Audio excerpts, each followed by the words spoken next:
बात करते हैं अपने नेक्स्ट टॉपिक के बारे में जो जियोग्राफी से संबंधित है, जिसमें एटमॉस्फेयर के बारे में बताया गया है। एक्चुअली पृथ्वी की एटमॉस्फेयर यानी अर्थ के एटमॉस्फेयर को 5 लेयर्स में डिवाइड किया गया है। फर्स्ट लेयर के बारे में बात करें तो ये ट्रोपोस्फेयर है, second stratosphere, third mesosphere and fourth thermosphere या आयनोस्फेयर। जो फिफ्थ लेयर है या आउटर लेयर है उसको एक्सोस्फेयर कहते हैं। एक्चुअली अर्थ के एटमॉस्फेयर में 78% नाइट्रोजन, 21% ऑक्सीजन एंड जो रिमेनिंग 1% है उसमें water vapour and other gases पाई जाती हैं इंक्लूडिंग पोल्यूटेंट। जैसे जैसे हम अर्थ से ऊपर की ओर जाते हैं तो हमारा टेम्परेचर डिक्रीज होने लगता है। तो आप देख सकते हो ट्रोपोस्फेयर में जो टेम्परेचर है वो कितने डिग्री तक है, इसमें -60 फ़ारेनहाइट तक जाता है। जो हमारे एरोप्लेन्स वगैरह हुआ करते हैं वो सब ट्रोपोस्फेयर में ही फ्लाई किया करते हैं।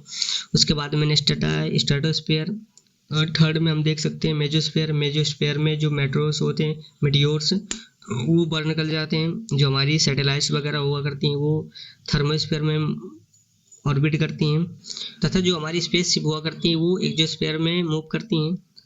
तो जैसे कि हमने कहा था, जैसे जैसे हम ऊपर की ओर जाते हैं वैसे वैसे टेम्परेचर डिक्रीज करने लगता है। तो इसे नॉर्मल लैप्स रेट कहते हैं। What is lapse rate? तो कह सकते हैं lapse rate is the rate at which temperature of the atmosphere decrease at the altitude increase. कहने का मतलब है जैसे जैसे हाइट बढ़ती है वैसे टेम्परेचर घटने लगता है।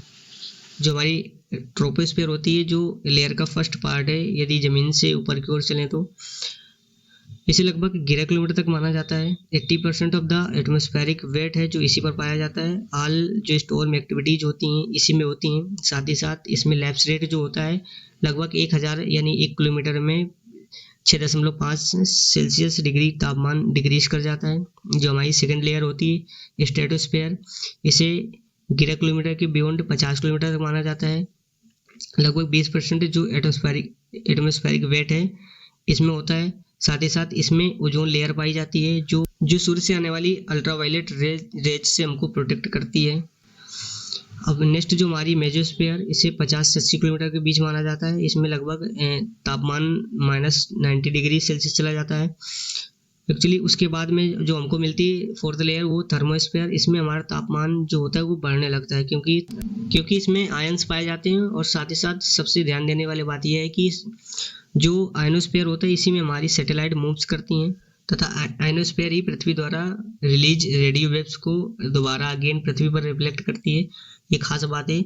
इसी में चार्ज पार्टिकल्स पाए जाते हैं। तो आप देख सकते हो जो लास्ट लेयर होती है एक्सोस्फेयर, वो आयनोस्फेयर के बाद पाई जाती है। अब बात करेंगे अपने नेक्स्ट टॉपिक के बारे में। दरअसल 2021 में जो फॉरेस्ट सर्वे रिपोर्ट आई थी उसमें कुछ बातें कही गई थी, जिसमें कि कुछ आंकड़े दिए गए थे। जैसे कि कहा गया था कि जो टोटल जो भारत का जियोग्राफिकल एरिया है उसका 24% अप्रोक्स हमारे जो फॉरेस्ट हैं वो हैं। साथ ही साथ उसमें बताया गया था कौन कौन से राज्य हैं जहाँ पे फॉरेस्ट डिक्रीज किया है या इंक्रीज किया है, कौन कौन से स्टेट हैं जो फॉरेस्ट में इंक्रीजमेंट दिखाएं, या कौन कौन से स्टेट्स हैं जहाँ पे फॉरेस्ट डिक्रीज हुआ है। तो आप ये देख सकते हो जो ये 4 स्टेट दिए हैं, जैसे कि आंध्र प्रदेश, तेलंगाना, उड़ीसा, कर्नाटक, झारखंड, इनमें फॉरेस्ट गैन हुआ, मतलब इन राज्यों में फॉरेस्ट में इंक्रीजमेंट की है। साथ ही साथ जो कुछ नीचे स्टेट दिए हैं जैसे अरुणाचल प्रदेश, मणिपुर, नागालैंड, मिजोरम, ये वो स्टेट है जहाँ पर जो फॉरेस्ट है वो लॉस हुआ है या फॉरेस्ट की कमी आई है। साथ ही साथ कुछ और आंकड़े भी दिए गए हैं, तो आप इनको देख सकते हैं कि आंध्र प्रदेश में सर्वाधिक फॉरेस्ट में वृद्धि हुई है। जो भारत का फॉरेस्ट कवर एरिया लगभग 21.71% है। साथ ही साथ जो ट्री कवर एरिया है वो 2.91% है। तो यदि forest cover plus tree cover को मिलाकर देखें तो ये भारत के टोटल जियोग्राफिकल एरिया का 24.62% है। अब बात करेंगे मैंग्रोव फॉरेस्ट की। तो आप देख सकते हो जैसे कि मैंग्रोव फॉरेस्ट एक ऐसे फॉरेस्ट होते हैं जो जल या दलदल में ही पाए जाते हैं। लगभग 2 साल में 17 किलोमीटर फॉरेस्ट कवर एरिया में इंक्रीज हुआ है। तो आप देख सकते हो जो टोटल मैंग्रोव्स कवर एरिया लगभग 4992 किलोमीटर है। यदि बात करें कि कौन कौन से ऐसे स्टेट है जहाँ सर्वाधिक मैंग्रोव फॉरेस्ट पाए जाते हैं, तो जो वेस्ट बंगाल है वहाँ पर 42% मैंग्रोव पाए जाते हैं टोटल मैंग्रोव का।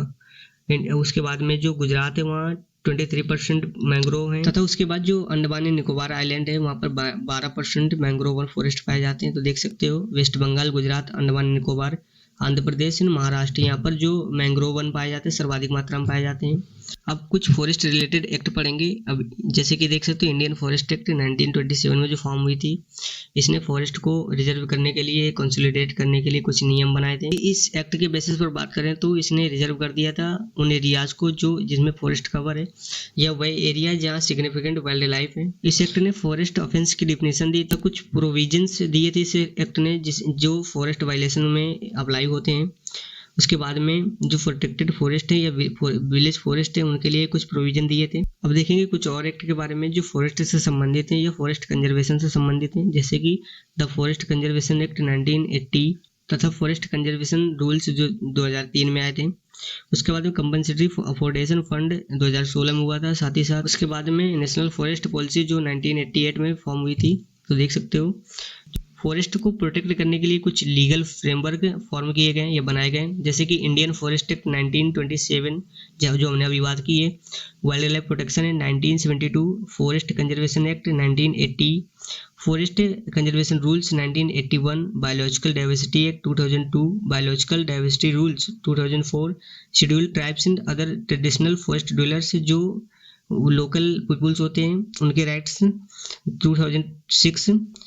तो आपके सामने एक प्रश्न है, जैसे नेशनल फॉरेस्ट पॉलिसी 1982 में आई थी, उसने कितने परसेंट फॉरेस्ट के लिए रिकमेंड किया था? तो उसने 33% फॉरेस्ट के लिए रिकमेंड किया था कि भारत के टोटल जियोग्राफिकल एरिया का 33% फॉरेस्ट होना चाहिए।